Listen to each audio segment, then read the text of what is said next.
আগে শেখ হাসিনা এইভাবে কথা বলতো। শেখ হাসিনার সবচেয়ে বড় এলিশন ছিল বিএনপির।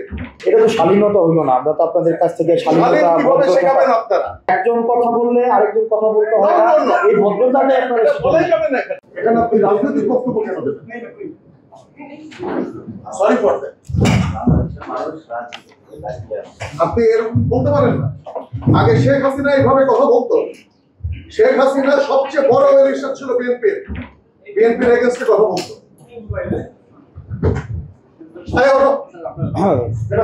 চাঁদাবাজদের বিরুদ্ধে সবসময় আমাদের কথা বলতে হবে।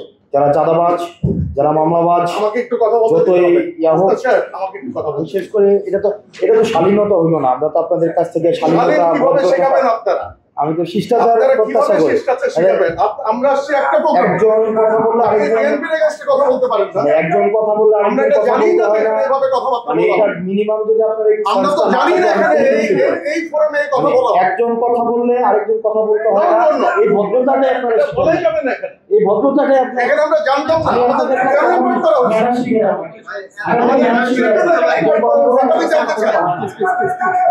যারা উদ্যোক্তা তারা কেন আমাদেরকে এখানে ইনভাইট করছে? আমি জানতে চাই। একজন কথা বললে আরেকজন কথা বলতে হয় না। আপনি বললেন আপনার কাছ থেকে আমাদের কেন এখানে ইনভাইট করা হয়েছে এটাকে আমাকে এক্সপ্লেইন করতে হবে। আপনার কাছ থেকে আমরা শিখবো, কিন্তু আপনি যদি এইভাবে একটা প্রোগ্রামের একটা না আপনি এইভাবে কথা বলতে পারেন। আপনি এইভাবে কথা বলতে পারেন। আমাকে বলতে হবে। হ্যাঁ আমাকে বলতে হবে কেন এখানে আমাকে ইনভাইট করা হয়েছে। স্যার আপনি এইভাবে বলতে পারেন। আপনি এইভাবে কথা বলতে পারেন। আমি একটা দলের প্রতিনিধি হিসেবে এখানে আসছি। আমি এখানে দলের প্রতিনিধি হিসেবে আসছি। এখানে কোনো পলিটিক্যাল কথা হবে না। এখানে পলিটিক্যাল কথা বলা যাবে না।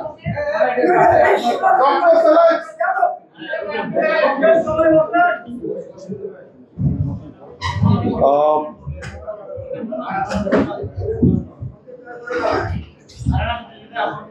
জুলাইয়ের পরে